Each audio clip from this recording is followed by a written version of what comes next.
street that Jesus allegedly walked with his cross on the way to the crucifixion. Here's a side street. Sometimes they call a 7-foot wide street a road. And this is back toward the hotel, but we're going now toward the Mount of Olives, and we're going to be attending a 10 o'clock worship service at the Garden Tomb. Here is another Station of the Cross. The historical accuracy of this actually being the way of the cross is zero so far as the college is concerned. But of course it's a means of faith activity for some.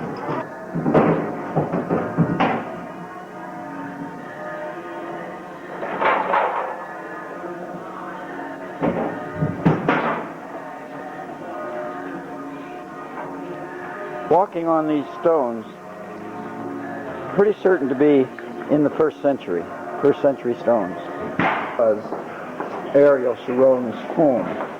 Of course, he's the one that walked onto the Temple Mount and escalated the Palestinian-Jewish problem. One of these. The shops, I never saw any machinery in here until just now. And of course, in the background, you have the Damascus Gate. We're in the Arab section of the city at this particular time. Tremendous picture of the present and the past.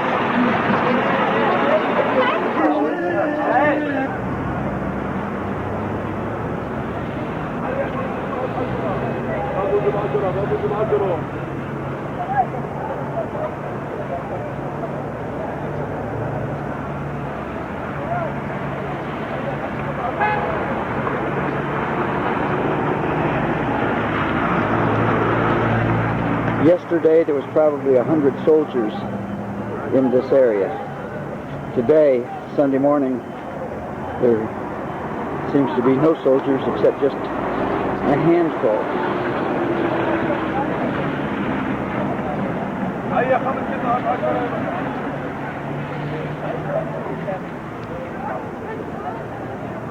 And of course this, once again, is the Damascus Gate, north side of the city. From this gate you would leave and head toward Damascus. Reformation and our constant living companion. Because he lives, I can face tomorrow. Because he lives, no fear can ever daunt us. We're on the victory side, according to one of those very old-fashioned choruses. We're on the victory side. We are the conquerors. This isn't triumphalism. This is reality. This is the fact of the resurrection. May the Lord bless you. Go in peace to serve the Lord. Amen.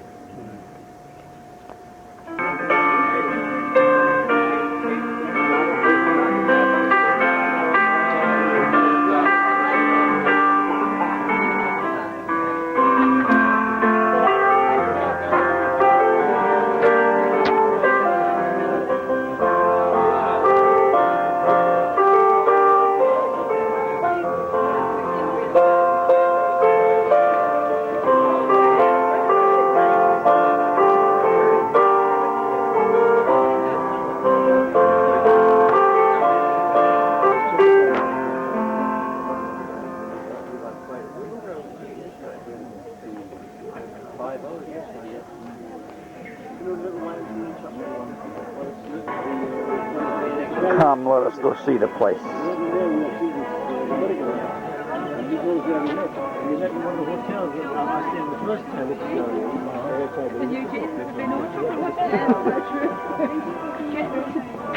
To Berlin for years. Singapore.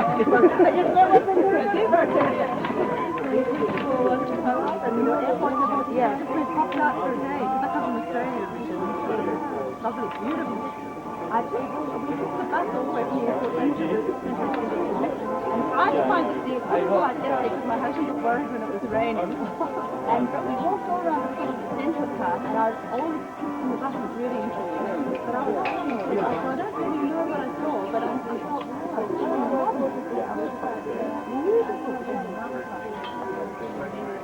walk down. You know, there would be more old-fashioned colours in the street. Yeah, there would be good.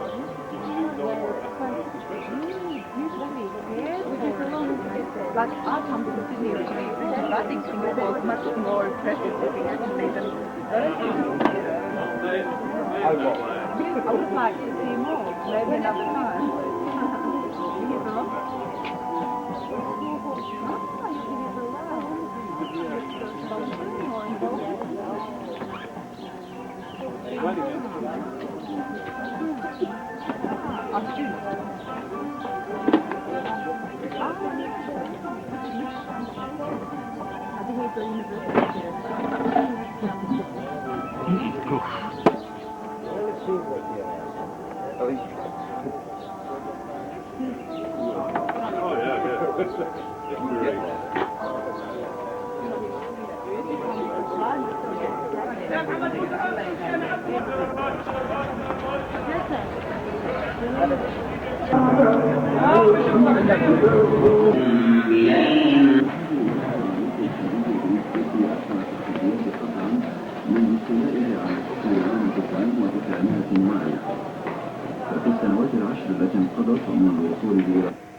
The owner of this photography shop, his grandfather took these in the early 1900s, showing how the city was in the past.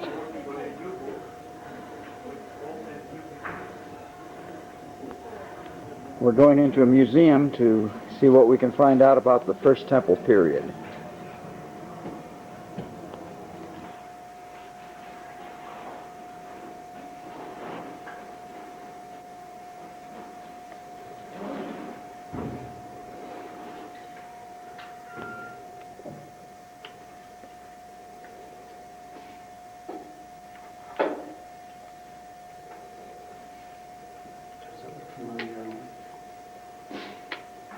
That's LA. What's that? LA? Quiche. Quiche. Yeah, Quiche. Quiche. Yeah, that's right.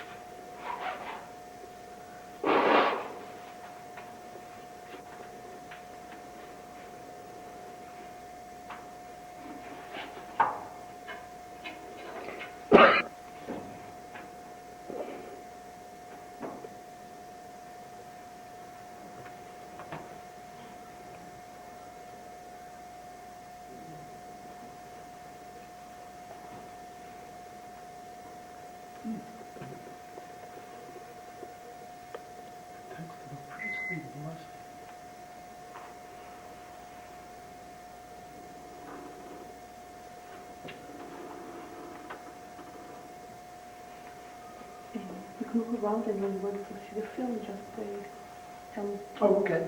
Be going to. And if you want to have the booklet,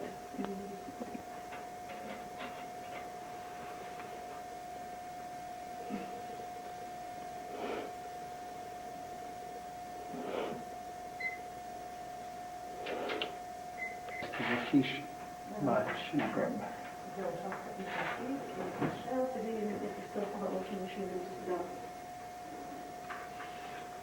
The alphabet. David's kingdom. The construction of the throne. Alignment. We got the whole entire ancient alphabet. Lachish today, presumed perceptive of the Assyrian artist who prepared the drawings of which the stone relief was based.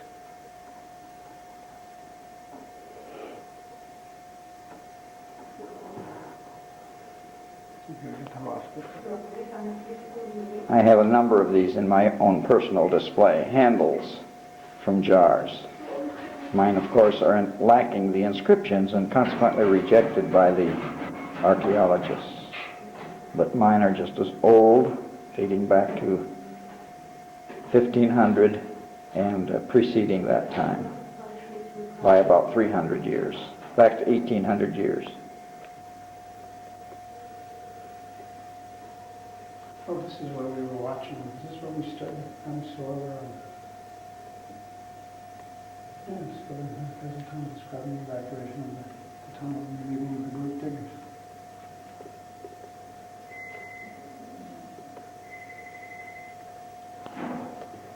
This is the Assyrian army under Sennacherib laying siege to the city of Jerusalem. Which they failed. And they fell. And it was unsuccessful. Remember Hezekiah's prayer and God's answer. What did you just say? Can you imagine how exciting? The archaeologists who found this, telling about the Sennacherib invasion. Okay, and over there in front of Mount Olive, you can see Golden Gate, and north of that, it's Lion Gate. Okay? Now I put... So this would be the Temple Mount area? Right. So the very beginning of Jerusalem was here, which is outside of the walls of the old city today. Early Jerusalem. What? No, he's talking to his camera. And we did not rebuild anything, we just put what we find in archaeological digging. Mm-hmm. And we're not, A new morning, another day, moments added to an age-old attachment. Standing here at the heart of Jerusalem, it is difficult to remember just how many nations and kingdoms rose and fell in the city. Each ruler with his fortifications, towers, and places. The old gives way to the new. One builds and another destroys and rebuilds. Layer upon layer of dust and stone, one above the other, and the landscape slowly changes. If we wish to study Jerusalem, we must delve deep into the earth and remove the top layers that conceal the story of King David's city.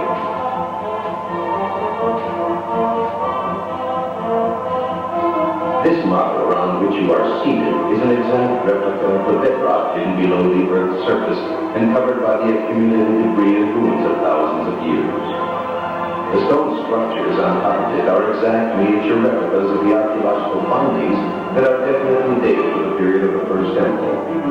Transparent plastic parts of the model represent features of contemporary Jerusalem.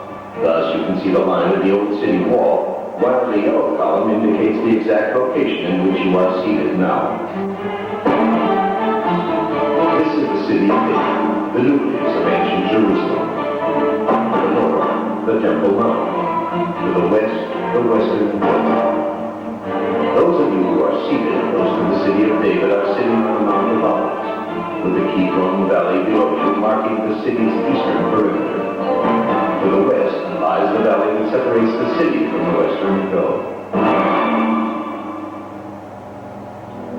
The earliest recorded mention of Jerusalem is engraved on clay images from about 4,000 years ago. Some 500 years later, the city is mentioned for the second time in 6 letters sent by the king of Jerusalem to the Pharaoh of Egypt. These were found in the royal archives of El Amarna, the capital of ancient Egypt. In approximately 1000 BCE, about 200 years after the settlement of the Israelites in Canaan, David, who then ruled from Hebron, sought a new capital for his kingdom. Jerusalem, a Jebusite enclave, seemed to him to be the most suitable site. The fact that it did not belong to any of the tribes of Israel was a distinct political advantage. The conquest of the city is fully described in the book of Samuel. But David captured the stronghold of Zion. It is now the city of David. On that occasion, David said, "Those who attack the Jebusites shall reach the water channel." David's city is small, a mere neighborhood by today's standards enclosed by a wall. Its maximum width is 120 meters, and its length about 250 meters with no more than 1,500 inhabitants. At the excavations in Area B on the slope of the city of David, a terraced stone structure was discovered about 18 meters high. It was probably used to support a Canaanite fortress. It may possibly be the fortress of Zion where David established his throne.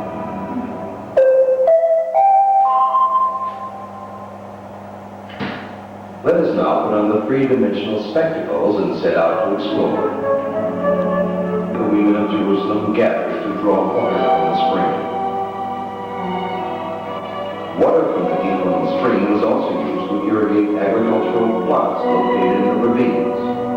An aqueduct was carved in the rock from the spring parallel to the Kidron Valley. Conduits led from the aqueduct to the plots in the valley. Here would appear to have been the king's gardens mentioned in the Bible. Since the level of the Gihon rose and fell every few hours, a storage pool was dug here in order to ensure a constant supply of water.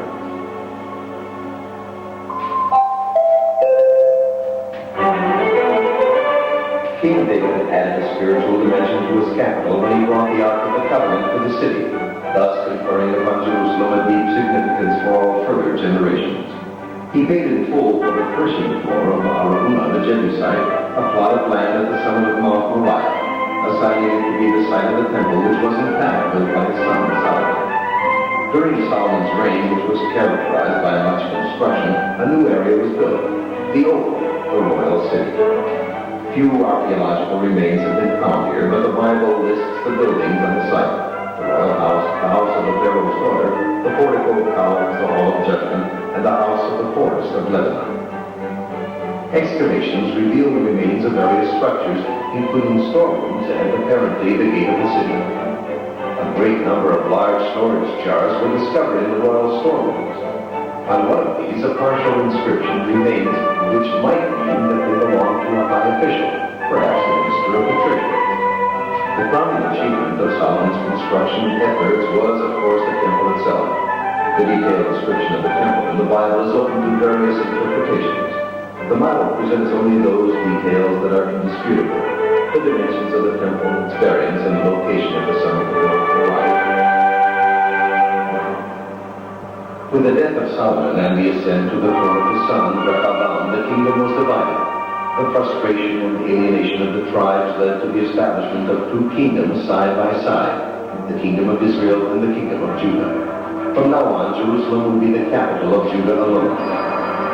For the next 200 years, these two kingdoms coexisted, sometimes in cooperation and sometimes in enmity, their wars fought not far from Jerusalem. We are in the year 722 BCE during the reign of Hezekiah, king of Judah. The Assyrian army advancing from the north puts an end to the kingdom of Israel.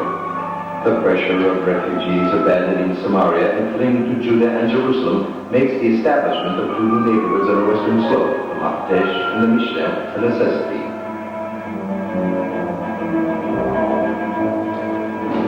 Hezekiah, who ruled Judah as a vassal of Assyria, yearned for independence. In 705 BCE, the opportunity he had been waiting for materialized. Sargon, king of Assyria, was killed in battle. There was unrest throughout the Assyrian Empire. Oppressed nations rose in revolt, and Hezekiah decided to rebel. 4 years passed before the arrival of Sanherib, son of Sargon, to put down the revolt. Hezekiah used the time at his disposal to fortify the cities of Judah, amass supplies, and prepare Jerusalem for a long siege.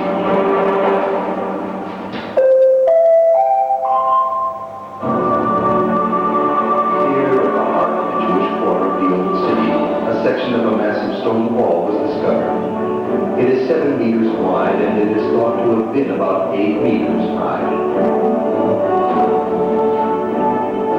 This section is almost certainly part of the wall built by Hezekiah. If we look closely, we can see the remains of a house intersected and destroyed by the wall. Perhaps this is what Isaiah was referring to when he said, "And you counted the houses of Jerusalem, and pulled houses down to fortify the wall." Close by the site of the wall, now located beneath the modern building, are the remains of a tower constructed of unhewn stones. It was apparently built by one of the last of the Judean kings who decided to alter the line of the existing fortifications.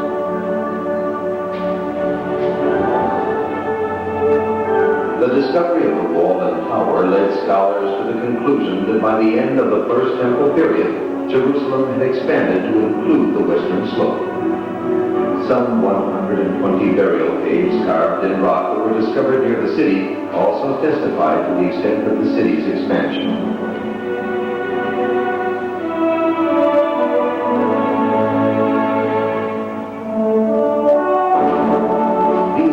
Are particularly concentrated in the area of the village of Shiloah, which faces the city of David, and in the vicinity of the Damascus Gate, where an impressive complex of burial caves was discovered. Additional graves were found on the other side of the city near the valley of Hinnom, next to the present-day railway station.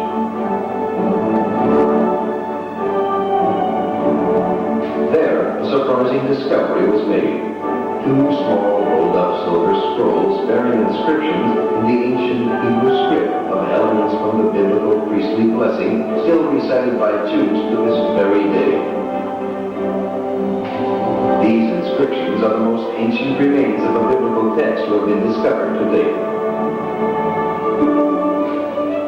The presumed line of Hezekiah's wall is marked on the model by the broken line in brown and black. It starts in the area of the Temple Mount, follows the topography of the city, and continues westward. At Jaffa Gate, it turns south, running along the valley of Hinnom, and encircling present-day Mount Zion. Before linking up with the wall of the city of David, it encompasses Jerusalem's treasure, the Shiloah Pool.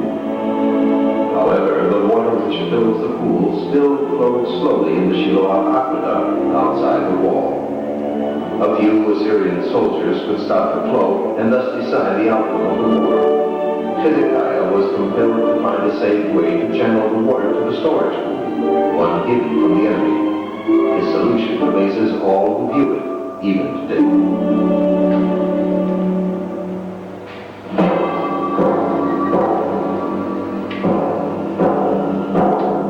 Hezekiah cut an underground tunnel through the hill deep under the city of David. Beginning at the two ends, the spring and the pool, two groups of laborers advanced one towards the other. They created a twisting tunnel 533 meters long. The difference in height between the spring and the pool is only 33 centimeters.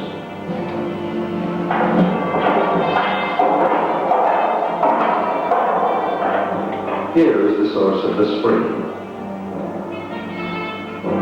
This is the apparent point where the two groups of tunnelers met. How did they succeed in linking up so exactly beneath the twisted contours of the surface? How did they succeed in maintaining such a moderate slope? Today it is generally accepted that the tunnelers exploited a natural fissure in the rock through which the water trickled. By excavating along the route of the natural fissure, they assured a joint meeting point and also provided themselves with an air supply without which the tunneling would have been impossible. Here, 6 meters before the end of the tunnel, an inscription in stone was found describing the meeting. While the tunnelers still wave their axes at each other, and while there are still 3 cubits left to dig, the sound can be heard of men's voices calling one another. And the tunnelers strike at the rock, each towards his fellow, axe upon axe. Here we are, at the end of the tunnel. From here, the waters flow directly into the storage pool. The city can now face the crucial test.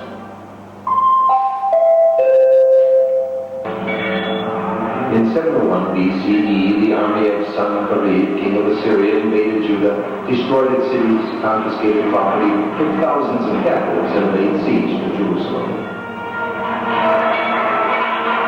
In the Book of Kings, we are told how Rabshakeh, Sennacherib's envoy, delivered a gloomy oration in Hebrew that increased the despair of the Jews in Jerusalem who gathered on the ramparts.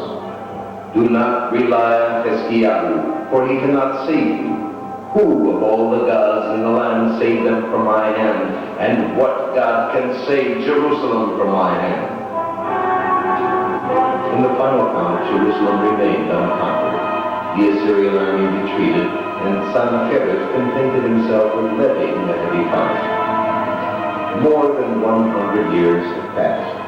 In 588 BCE, Jerusalem is once more under heavy siege.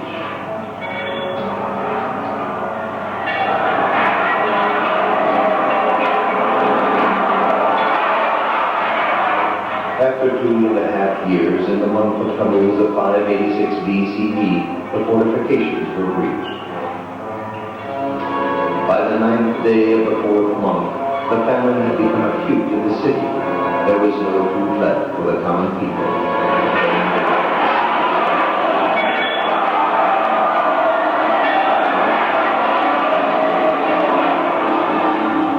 At the foot of the Israelite tower in the Jewish quarter, a layer of ashes was discovered containing arrowheads of both attackers and defenders, concrete evidence of a fierce battle that raged there.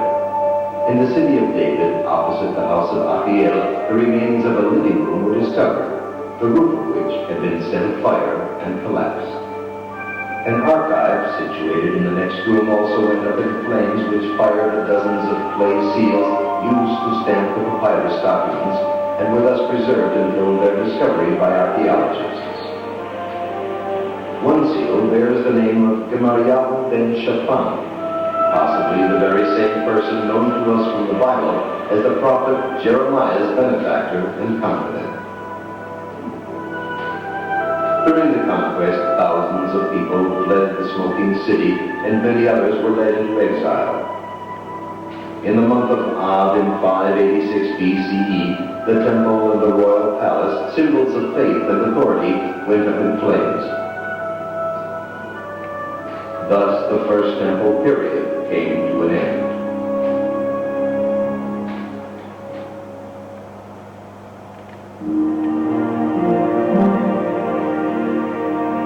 Almost 3,000 years have passed since David conquered Jerusalem and turned it into an Israelite city.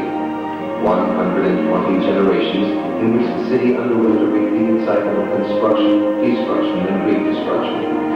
Layers of ash and stone that continued to accumulate one above the other, enfolding within them Jerusalem's past, recording the story of the eternal city, a history written in stones. Stones that recall both times of destruction and times of reconstruction and restoration. In the words of the prophet, "Thus said the Lord, I have returned to Zion, and I will dwell in Jerusalem. Jerusalem will be called the city of faithfulness, and the mount of the Lord of hosts, the holy mount. Thus said the Lord of hosts, there shall be yet old men and women in the squares of Jerusalem, each with staff in hand because of their great age. And the squares of the city shall be crowded with boys and girls playing there."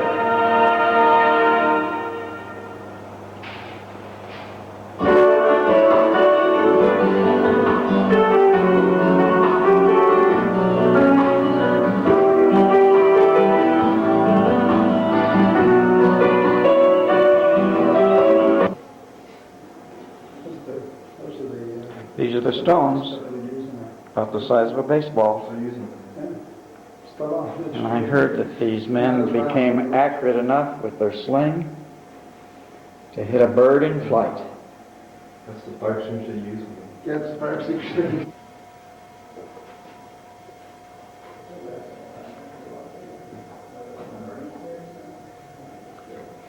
As they dug the Hezekiah tunnel, they heard the voices of the ones who were digging the tunnel from the other end and met. How did Hezekiah engineer a tunnel coming from two directions and meet it? Hit it with tunnel. Remember the story of the prodigal son and the family ring? Just a suggestion. Attention class. Thank you.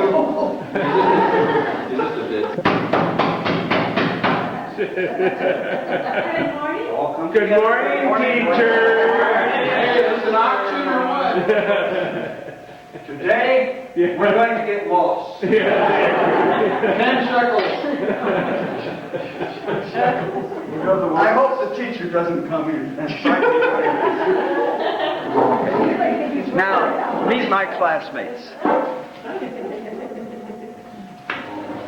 Here comes Here comes the real teacher. That's okay, you just did a big caricature. Thank you.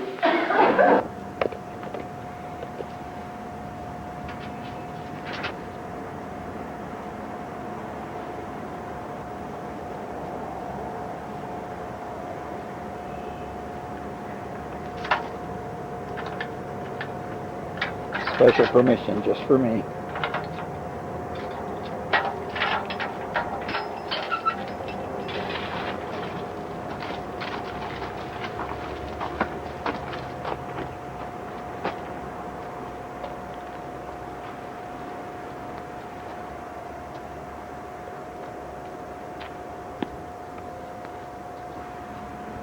This is the area of the Essene Gate. I've been given special permission by the garden keeper, and he is giving me a personalized tour where none of the students even get to go. You have to get a special permission in order to come to this place. This gate would have been the exit from Jerusalem leading toward Qumran, the area where the Dead Sea Scrolls have been found, where perhaps the journeys of Jews who were involved in that separatist movement would have gone about 12 miles out the valley here, over into the Dead Sea area, the northern part of the Dead Sea area. A very fascinating story that we'll have to share. This is a unique moment for even... And allow me to share another of these precious moments. Sitting here in the Rose Garden area of the University of Jerusalem College, I'm focusing now, after we've been through our tour of the cemetery, which normally is accessed only with special permission from a church called St. George, I'm focusing attention now on one of the buildings of the school, and I'm going to focus in here where you'll be able to see where a cable connection is made against the wall here. This cable connection was critical to some Israelites who occupied this building in 1967. The Lebanese were in buildings just a few hundred feet on the other side of this building, and this building was under attack. This cable was left here, and this cable was the route that was used to lower the wounded and resupply from the other side of the valley, which is at least 3/4 of a mile away. And the enemy never did catch on to how they could resupply. But the school was made custodian of this, and I noticed that down here at this level, if I can bring it into focus, is a machine that was used as a crank, as a windlass, to crank the wounded down and the munitions back up. And this saved the day in 1967 for this particular building. Although it was left in ruins after the conflicts for about 20 years, the school was ultimately able to obtain it with a pledge that they would restore the building over a 10-year period. So at some point we'll try to spend more time inside the building. But we turn to the left and walk down the walkway. We would go to the Hinnom Valley, and we're on Mount Zion. And you have just seen the Essene Gate, which was uncovered here. You might mention in this particular presentation that the school has just been granted permission to excavate a tell. A tell is simply a series, it's a mound out, looks like a mountain, but it's simply where cities have been built one upon another for centuries and centuries and centuries, and maybe as many as 45 different cities have been built on top of one another following wars and earthquakes and so forth. And the school has been granted permission to send their archaeologists and stateside people to do that excavation work, and they're quite excited about it. Many, many cats.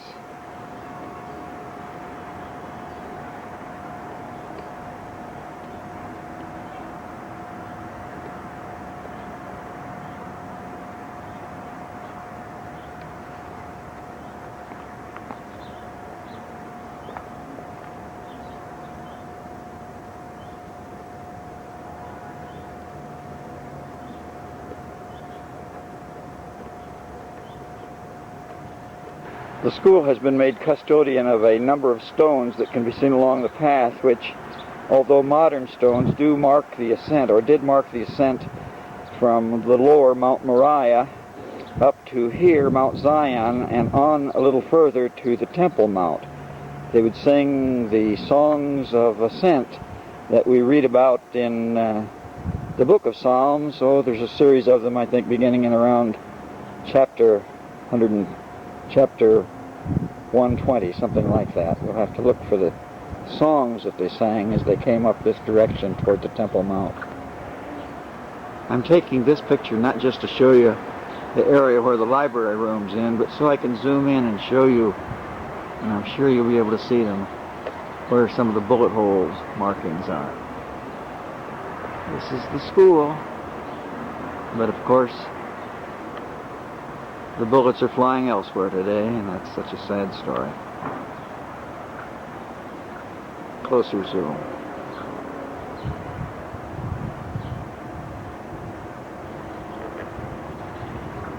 Pray for the peace of Jerusalem. Here's Jericho in the distance.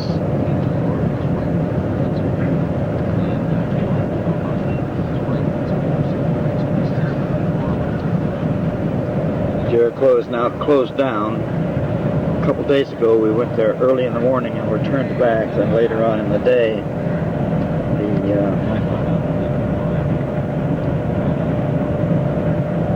the soldiers that turned us back came under fire later on the day, the same day that we were there.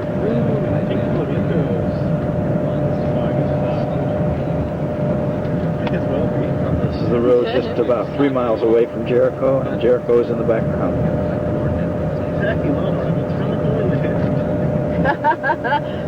That's for people who need more tacky lawn ornaments.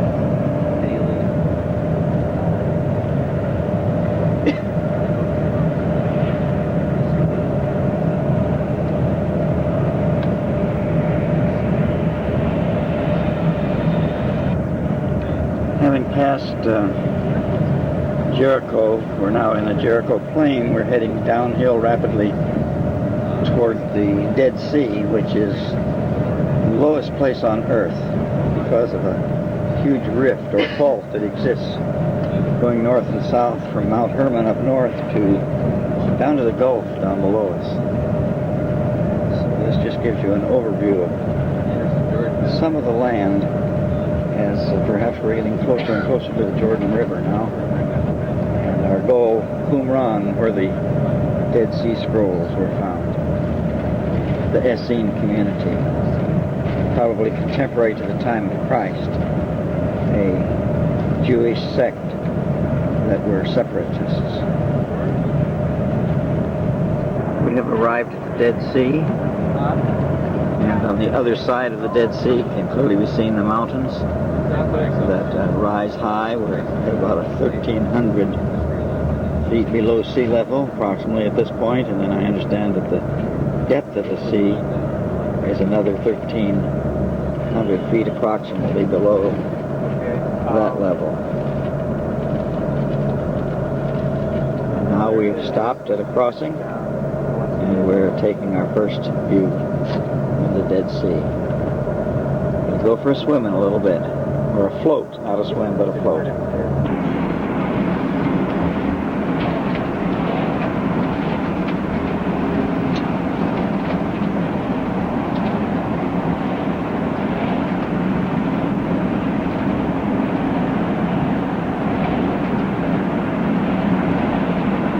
Beginning to travel down along the west side of the Dead Sea, the northern extremity.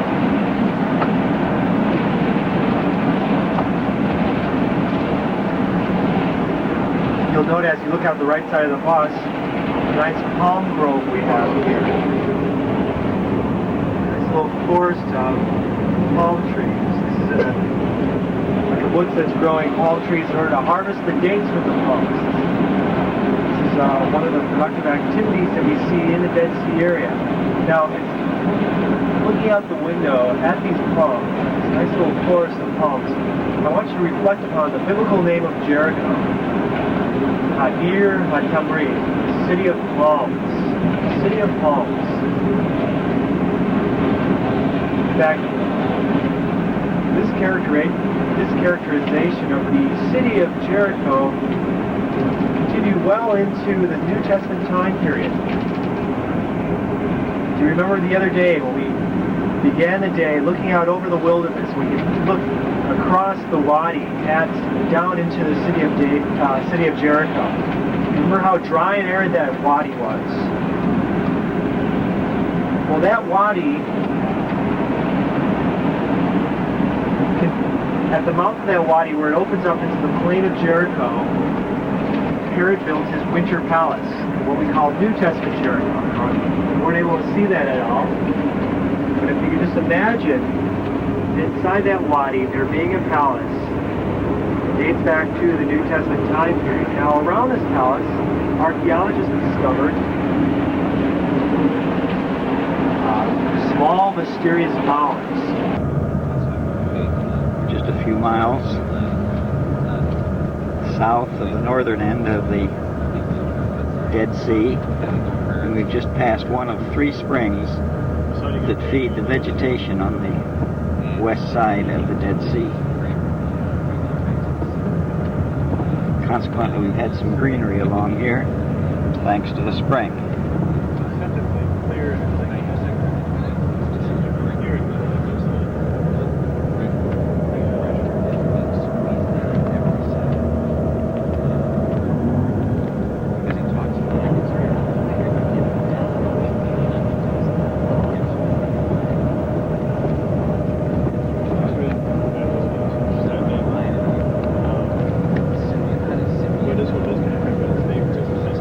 Looking back.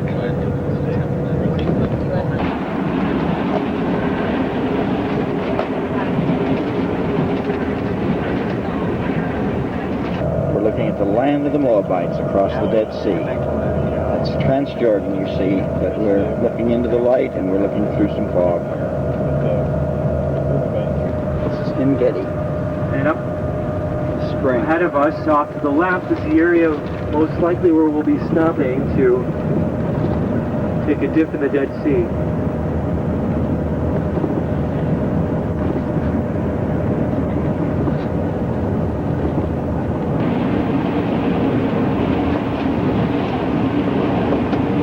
Masada.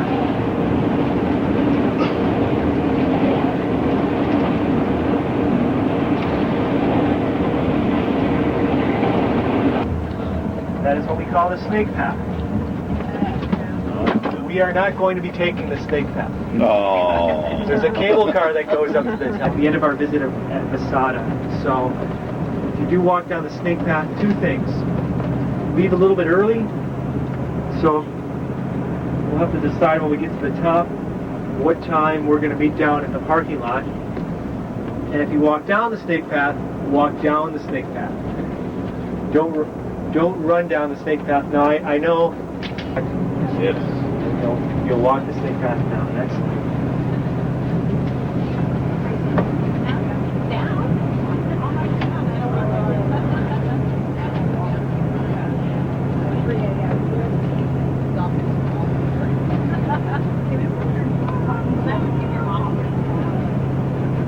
there are no people.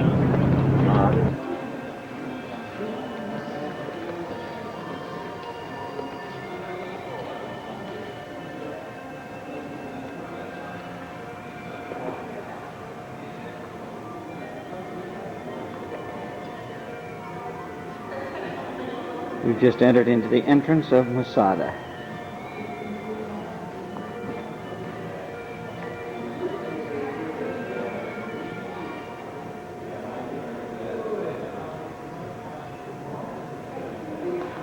Writer Josephus Flavius wrote about almost 2,000 years ago. His account contains all the elements of a fantastic drama in which Jews, Romans, and idealists fight to the death. It's no wonder that Hollywood jumped at the opportunity to tell this fascinating story. With an impressive set and thousands of extras, they created a colossal film featuring the rebel leader Eleazar, son of Yair, and the Roman commander Flavius Silva in the leading roles.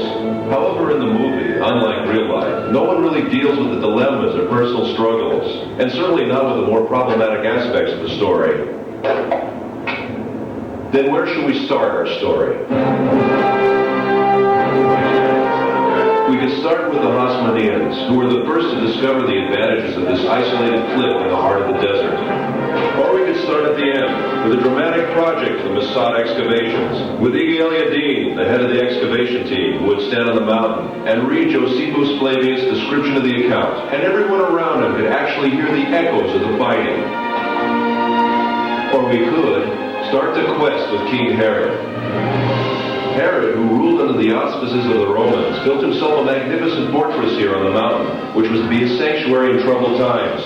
And believe me, he really had troubles. Herod, like any other king, built his palaces to the highest standards of his day. One of them is this Western Palace. Herod's architect was probably a short guy. Here he built himself a bathhouse, and he would put his lamp here and enter his bath. What can I tell you? This king loved the good life. Until now, we spoke about Herod. It wasn't the splendor of Herod's style that made Masada what it is today. The year is 66 AD. The Jews rebel against the Roman Empire. 4 years later, the temple is destroyed. Jerusalem falls. Everywhere else, the rebels were suppressed. Masada is the last stronghold where there are still Jewish rebels. And believe me, they didn't need Herod's palaces. The rooms in the wall were divided and used as living quarters. They lived from food in the storerooms, and they drank water from the cisterns, kindly left behind by Herod long ago. Right from the beginning of the excavations, signs of the rebels were found elsewhere, in the palaces, in the ritual baths, and in particular in the wall. The deepest experience I went through in Masada was when they found in this particular room the first piece of scroll. To see Hebrew letters coming out of the ground, the same letters which are used until today. Later, more fragments of scrolls were found. One I found with my own hands, but the first experience is unforgettable. Throughout the revolt, groups of refugees sought asylum on the mountain. About 1,000 rebels gathered in this fortress in the heart of the wilderness. In 73 AD, the Romans' 10th Legion arrived with thousands of armed soldiers who deployed themselves around the mountain. An enormous war machine. And the movies do it best, after the Romans, of course. The Romans built an attack ramp. The besieged rebels rolled stones down it. The Romans lift a tower to the top of the ramp, equipped with a battering ram to smash the wall. The besieged erect a wood and earthen wall to sustain the blow to the battering ram. The Romans burn it, but the wind almost burns their own tower. Then the wind veering as if by divine providence to the south, blowing with full force in the opposite direction, flung flames against the wall, which now was all ablaze. And in the evening, when the wall was burnt and breached, the Roman army returned to its camps, assured that the whole affair would be over by morning. But Eleazar had ideas of his own. This is it, the last night. My friends, we've reached the climax of the drama. However, unlike the movie, here apparently the events actually took place. And here at Masada, men with families were forced to decide slavery or death. Eleazar had no doubts, but he had yet to convince his comrades in arms. Ladies and gentlemen, the speech of Eleazar.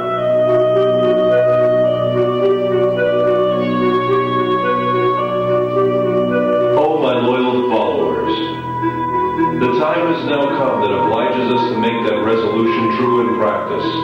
Let our wives die before they are abused, and our children before they have tasted of slavery, and preserve ourselves in freedom as an excellent funeral monument for us, as we have preferred death before slavery. Once Ige El-Yadin was asked what was the most important artifact he found on Masada. Dozens of priceless objects were found here, he answered, but if I must point to one find, it would be these ostraca. These potsherds. These may be the lots that I'm holding now. Potsherds on which the rebels wrote their names. 10 men who were chosen were the only ones who remained. Their equipment had already burned, and each of them had already killed his wife and children. Then they drew the lots. Who would kill the ninth man and fall on his own sword? And in the morning the Romans arrived, and besides 2 women and a few children, everyone was dead.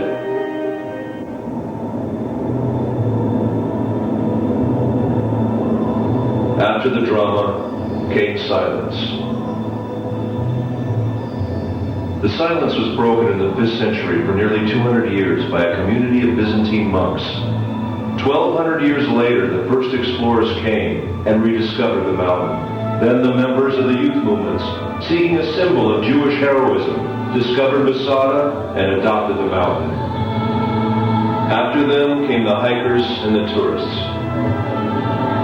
Masada had become a focus of pilgrimage. Professor Nesser, what do you really think about the act of courage that ended in suicide? Maybe it's the utmost courage to prefer death to a life of slavery. So it's death or freedom? Yes, death as a free man or slavery in the hands of the Romans. Which choice would you make? No matter what, Masada has become a symbol of staunch resistance against a fierce enemy. And if it is a symbol, then perhaps this might be some kind of victory. Ladies and gentlemen, I invite you to climb the mountain.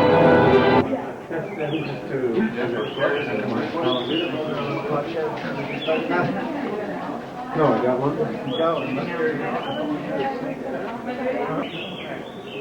We're getting ready to step onto the cable car.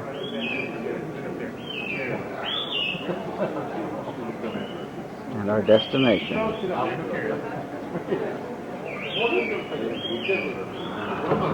But first, we need to make some electrical repairs because we can't get this great big wheel to go round and round. So maybe we'll just walk. We'll just have to wait and see. Ah, yes, the gate is opening. We just might as well capture the entire ride.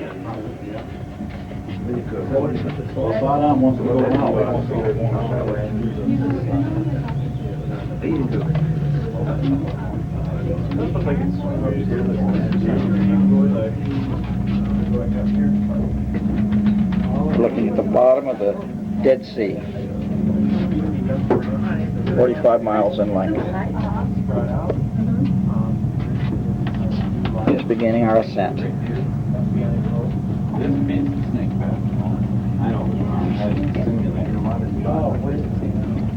It's got to require satellite. So it can't tell you where you are right now? No, we're lost. Oh, it's a nice path. Did you imagine it? I know, yeah, trying to get up there. I think that was years ago. I think I just want to keep this top. I know. All right, we are ascending up towards the top. Is that it?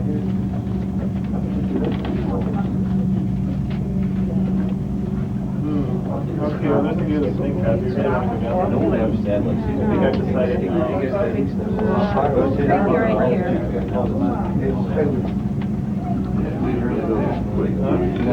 Yeah, I don't want to miss which of the case anyway.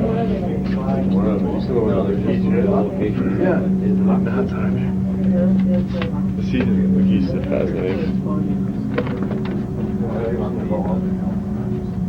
The story, especially because all the reliefs that I came from it. All the letters that I found there. Are you guys walking down? I would love to, but I'm like a major klutz and I could just be starting to stop tripping when I would get out of 5 seconds.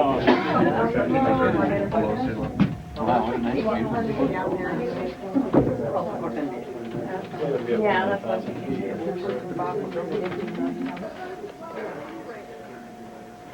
Oh, here. Length of travel 900 years. Altitude top station 33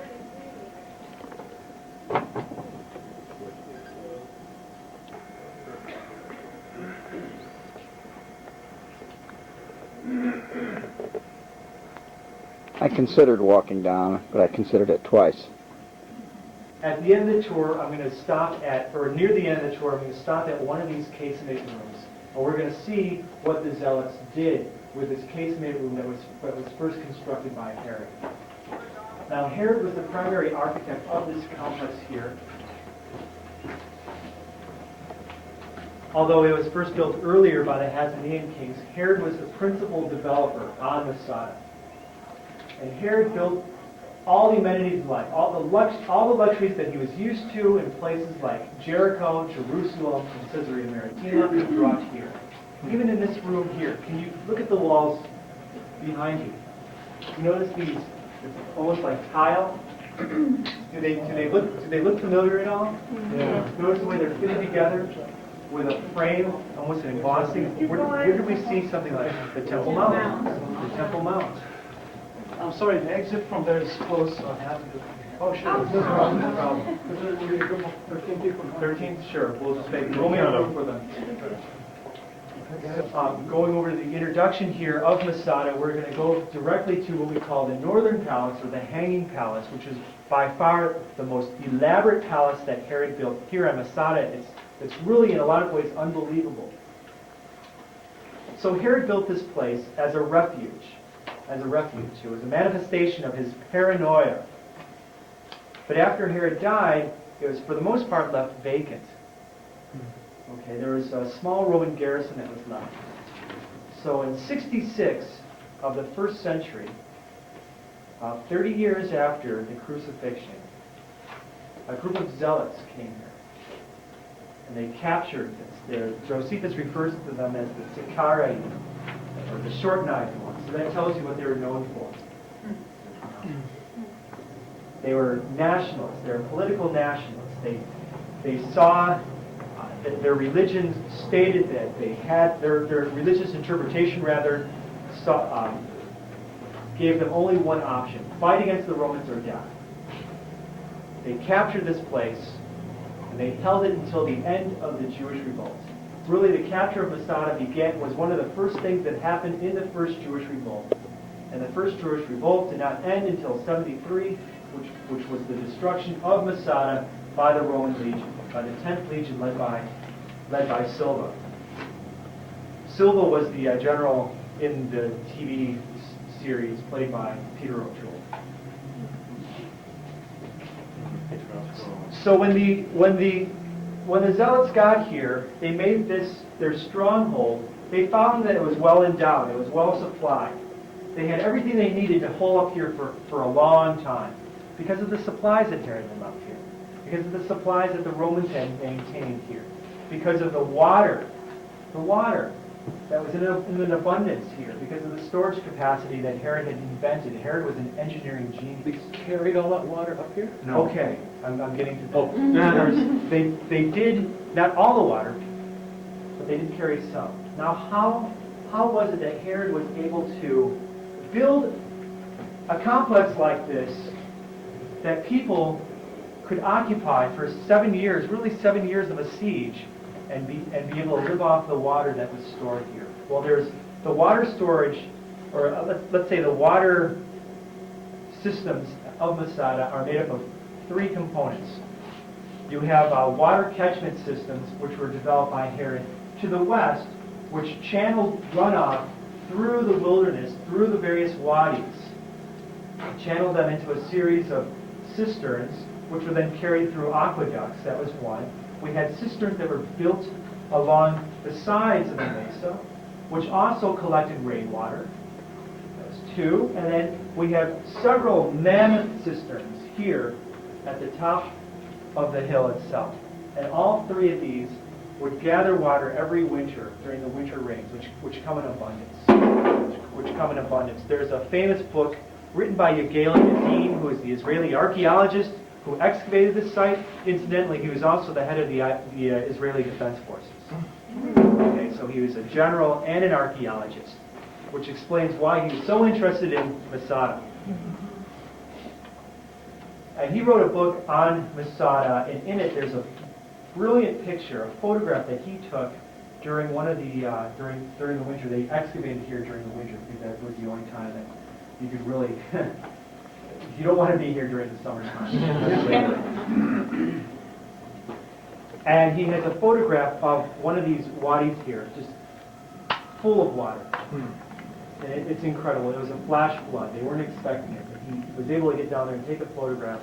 The book is well worth the cost if you see it down there. I highly recommend it.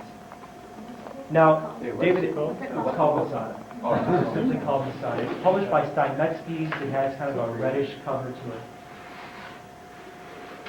You would ask, do they carry all the water up here? Well, the answer is, to an extent, yes. Because the cisterns and the water that was collected down below, for the most part, had to be carried up here. And so they would either load up pack animals or they'd have servants and slaves carry the water up these paths. No big wheel like what we got right here? Not necessarily. The majority of the water had to be that was brought from the sides as well as from below had to be brought up. Although they did have a cistern system, an aqueduct system to an limited extent, but they still had to have paths that led to the top that pack animals. So you just had guys carry water all day, all like the ants. time, all the time. This was most likely the role of a slave here in Masada. On the other side of Masada, we have of this site, we have what is called the water gate. So that tells you what its principal purpose was for. Okay, any questions before we go on? Yes. Are there other historical corresponding stand, slaughter, self-suicide things? Yeah. I can't think of anything on the scale of Masada. Now, Josephus writes that over 900 people committed suicide or were killed here in Masada. Now, I don't always trust the numbers given by Josephus. The Branch Davidians. But the Branch Davidians, okay? But there were definitely a lot of people here who died, who lost their lives. Yeah, it's interesting because by 73, it wasn't just zealots that were up here. You have to remember this. In the movie, they showed people walking up the hillside, making their way to Masada. These were supposed to represent refugees. And it's interesting because it's led by a man carrying what? Torah, scrolls. At the end of the day, we're going to go to Qumran, which is the center of the Essenes here in the Dead Sea area, which is where the Dead Sea Scrolls were found. Well, Qumran was destroyed roughly the same time as Masada. Okay, so when Titus, the man played by Peter O'Toole, marched the 10th Legion down into this area, he first destroyed Qumran, and then he laid siege to Masada. We have found some scrolls here at Masada. We have found some scrolls. So some interesting scrolls. So it almost seems as if the people at Qumran saw the oncoming Roman legions, hid their scrolls, fled their homes at Qumran, and came here to Masada to try and weather out the storm, which they weren't able to do. So in 66, it was first occupied by zealots, but by 73, 7 years later, it was there were a lot more than just simply zealots. Was this 10th Legion the same folks that took Jerusalem? Yeah. And the leader was Silva. Who went on to be Caesar? I thought the guy was that came back. Titus. And he was just before this guy? Yeah, Silva was just the general that was left to kind of do the cleanup, the mop-up. And was his name always Titus? Did he change his name when he became Caesar? Did he change his name to Vespasian? Vespasian? Yeah. Same guy? Titus and Vespasian, same guy? So at this point, when Masada fell, it was the last of the Jewish strongholds to fall. At that point, the Jewish revolt was effectively over, which is why the people here acted in such a desperate manner. All right, there's a small model I want to show you, which will be able to go over our course of plan.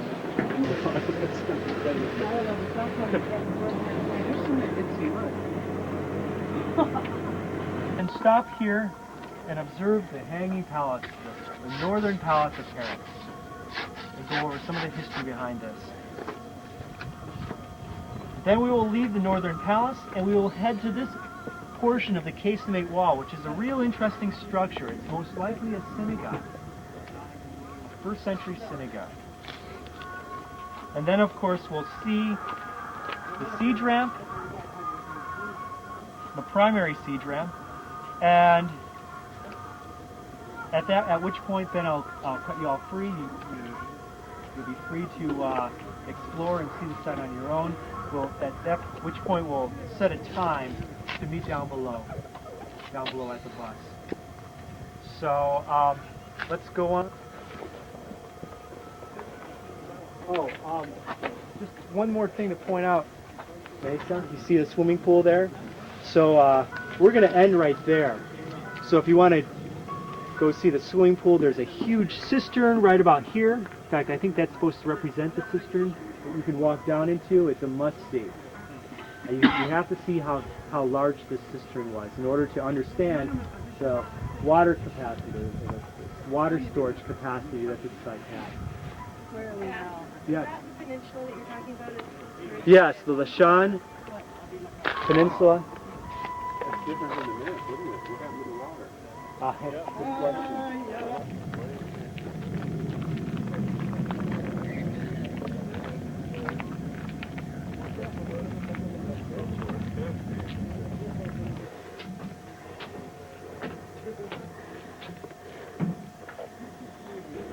The archaeologists had to reconstruct. For the most part here, though, they reconstructed it using the original material, building material, that they simply found scattered around the foundations. Now, they did have to reconstruct the plaster wall, and I believe they removed the plaster cast that we see here, the plaster wall, decorated wall, and then they put it back on and restored it. Like when I first came here, none of this was evident because they're still working on decoration. Unusual decoration seldom found in archaeology. Notice also it's aniconic, it's geometric.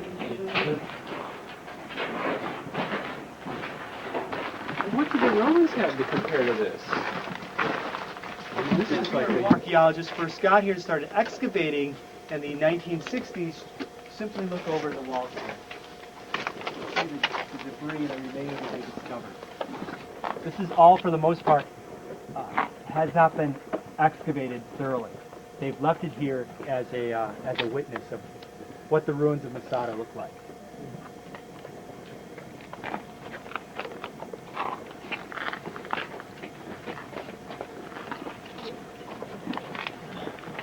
I know, but I'm thinking, I know, I'm thinking like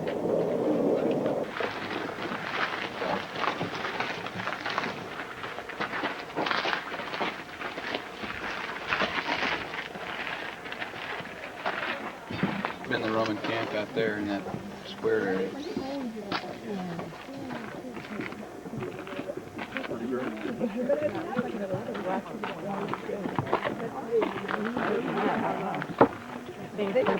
it would be funny. Yeah, it's hair, yeah. Well, it's not hair.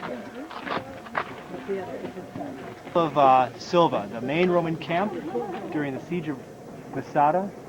It's one of 6 Roman camps that encircled the palace fortress complex of Paris, occupied by the Zealots. Masada Cottage. Cat. Meow. Meow.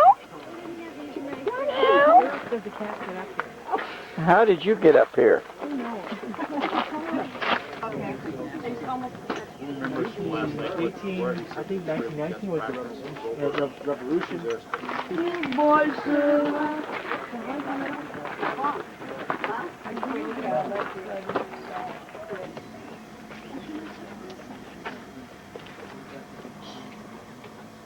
Challenging God.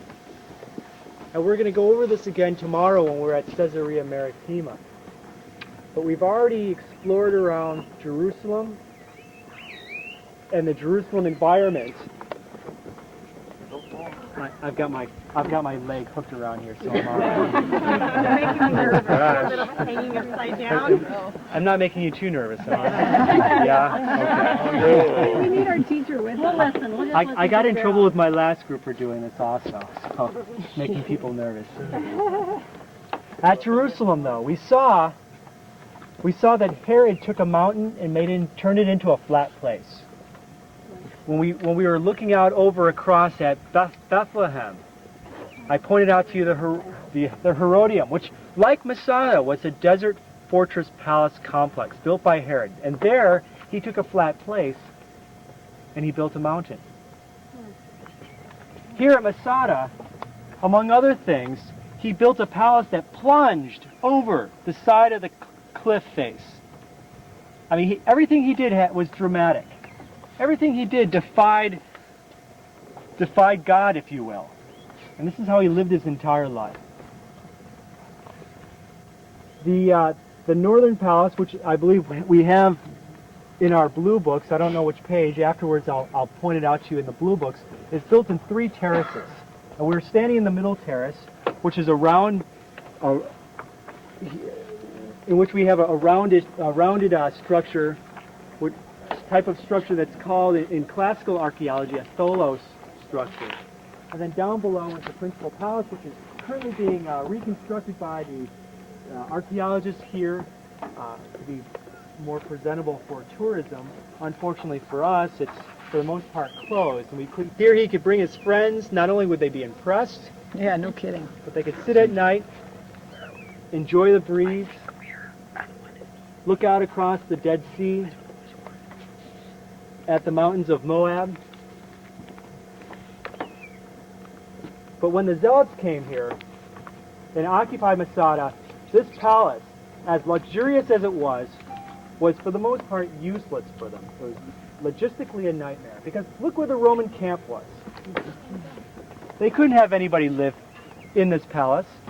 The palace became nothing more than a lookout point for the Zealots. And to a minor extent, they did store some supplies here.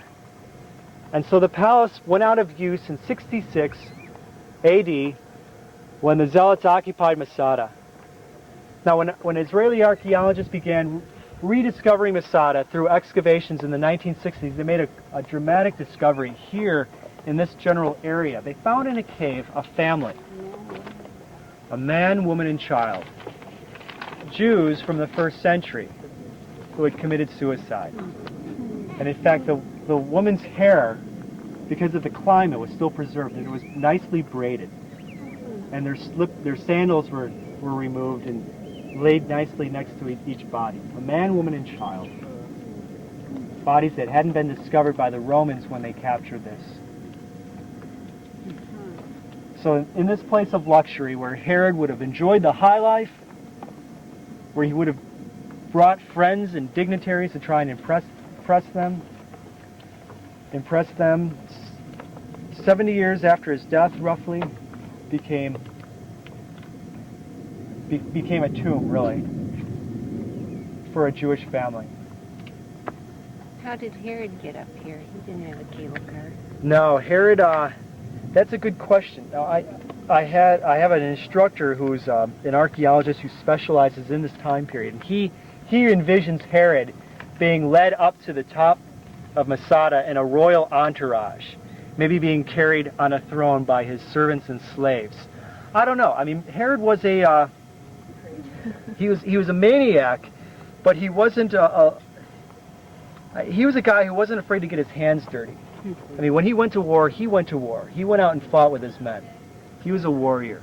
When he built things, he was actively involved in the community. Here in the middle of the summer, working on this site. This place in summertime is just murder.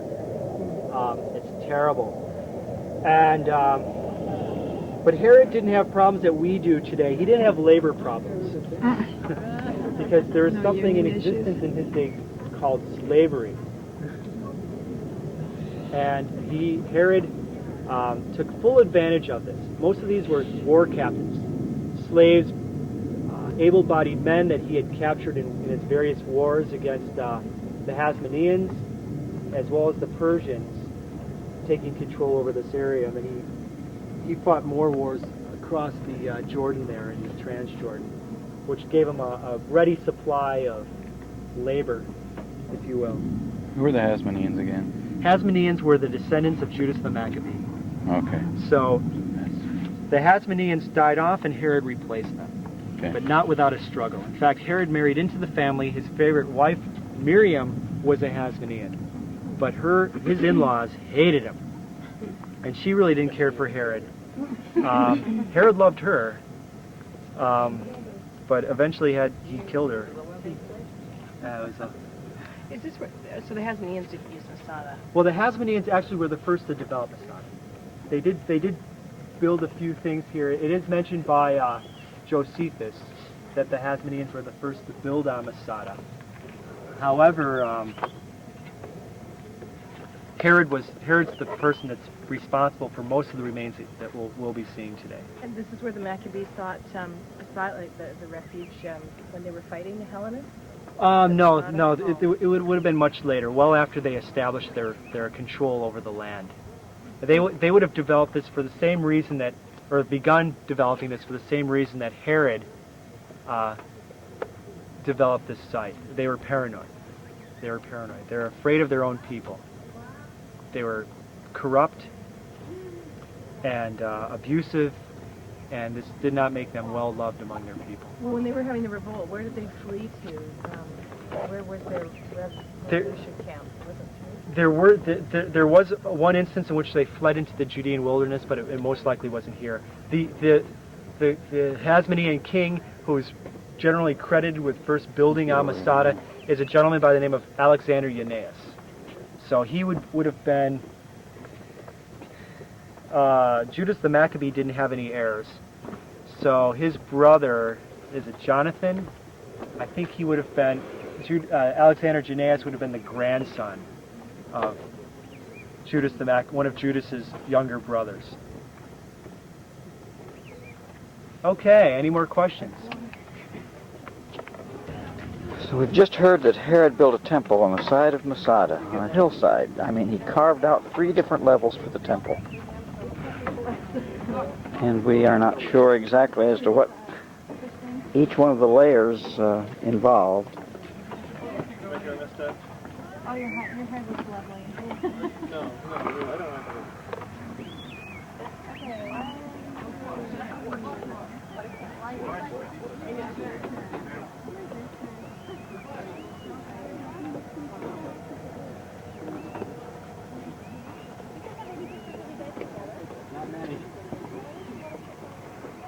And the lower section of Herod's Masada Temple, winter home, which is being rebuilt.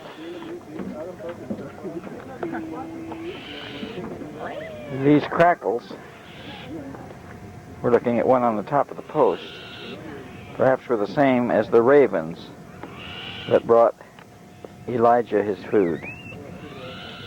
Yeah, it'll turn on automatically. We have visited Herod's palace on the side of Masada. No reason, just his desire to do things in a unique and powerful fashion. Of where we were standing in the last few frames. I just want to give you a chance to rest up, recover, drink lots of water here in the shade. I'm going to make a phone call and then we'll go on.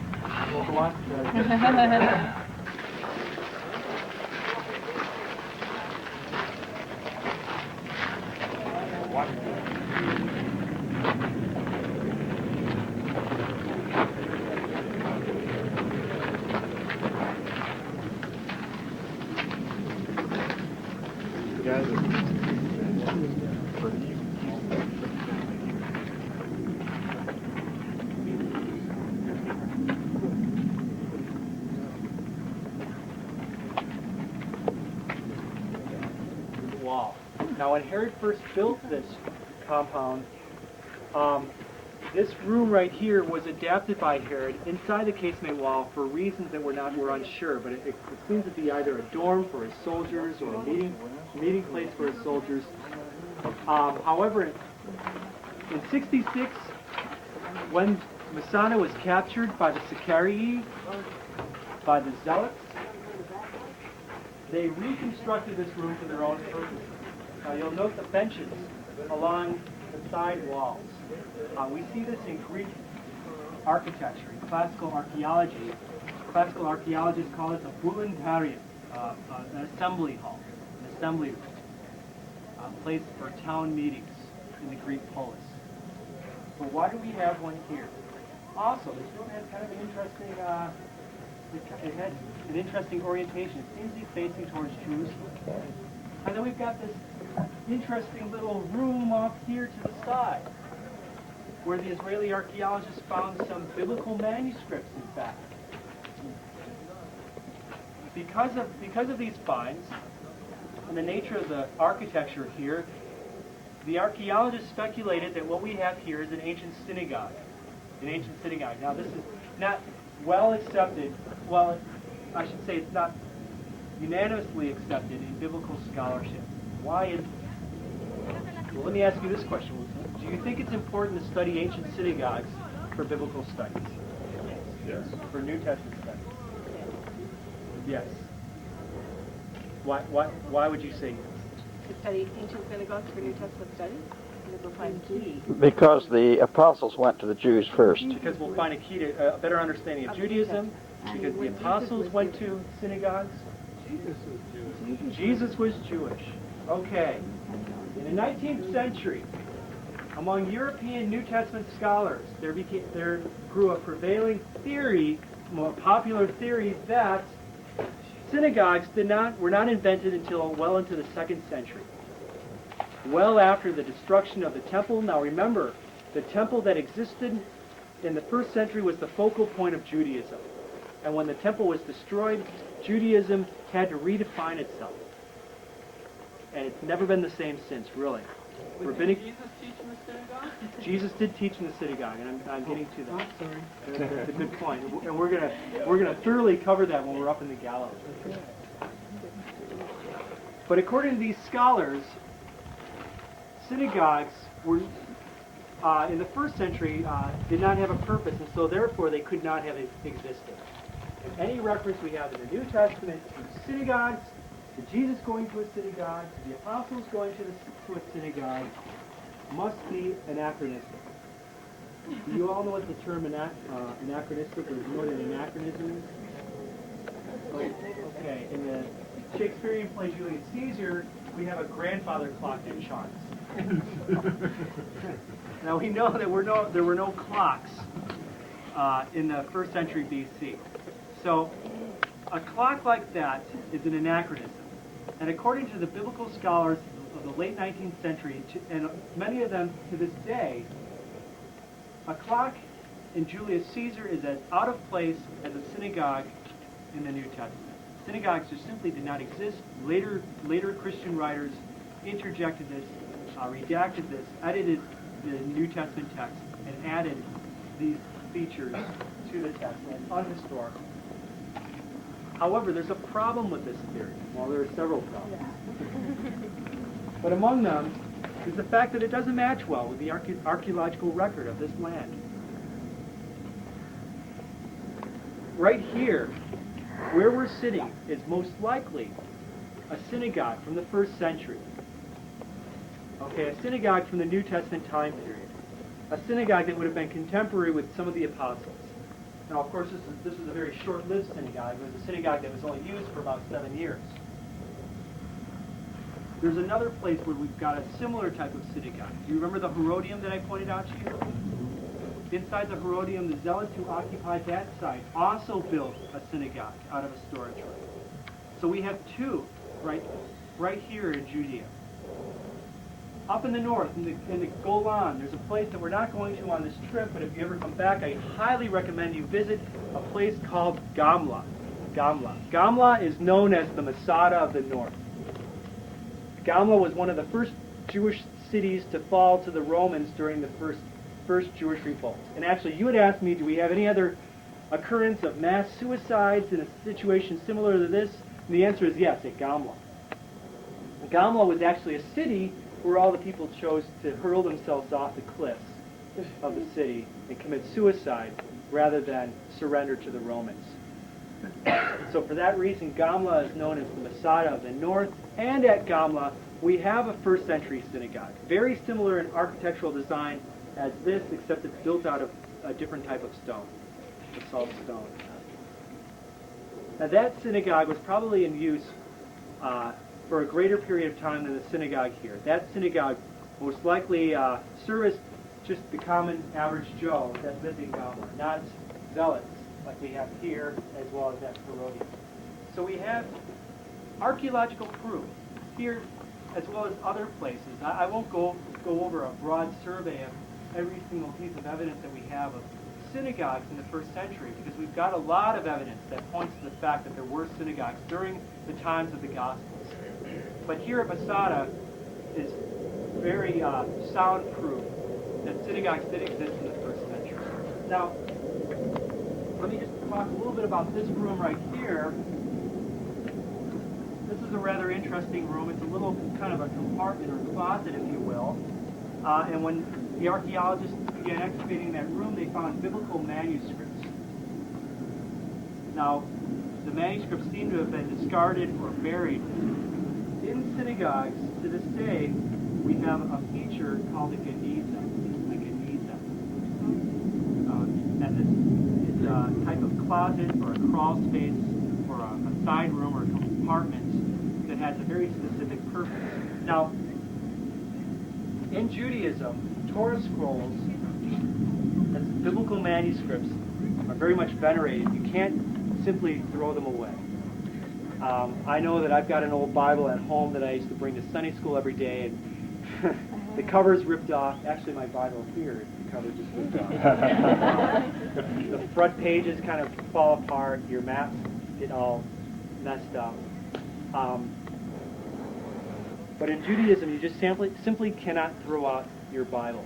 You have to give it a proper burial. And so we see this, especially in medieval synagogues, where they develop a room where they lay aside all their old manuscripts, and then maybe once a year, once every couple of years, they take the manuscripts and they give it a proper burial. And this room is called a geniza. And so in here, the archaeologists think that this possibly was a geniza from this first century synagogue, and they found biblical manuscripts in there. And among the manuscripts that they found was a chapter out of the book of Ezekiel, Ezekiel chapter 37. Are you familiar with this chapter? The dry bones. The renewal of Israel. Not just the renewal of Israel, but the reunification of Israel and Judah. Israel and Judah, written by a prophet who lived where? In the diaspora. Ezekiel was writing from Babylon. He was not writing here. He remembered this land as a child, but he was writing from a foreign country. His was the dream of every diaspora Jew. And this became an important passage to the Zealots here, as they desperately held on to a dream of a Jewish kingdom. And that's one chapter in the whole Old Testament where you get some kind of clue as how do they have an idea about a resurrection, or hope of resurrection. Yeah. When the woman says, I know that in the last, woman at the well. But resurrection is, how would you come to that? You couldn't reduce that from the Old Testament. It was hard for Yeah, it's a great chapter. Do you want to read it, or do you want to keep going on? Also, that's what they found in the forms of Josiah then too. When they were rebuilding the temple, they must have found one of these repositories of buried. That might be a little bit different. They found they were remodeling the temple in Jerusalem, and they all of a sudden found this book of the law. And I don't know if it would have been a repository like a Geniza, or sometimes underneath columns they would bury an important religious, like a time capsule. Like a time capsule, or just marking, dedicating the temple, almost a contract. A covenant was such an important motif in ancient Judaism that book of the law, there might have been a special place for it to be put away inside the temple. Would you like to comment on what qualifies for Troy to get put away or buried, and what kind of stone is serviceable?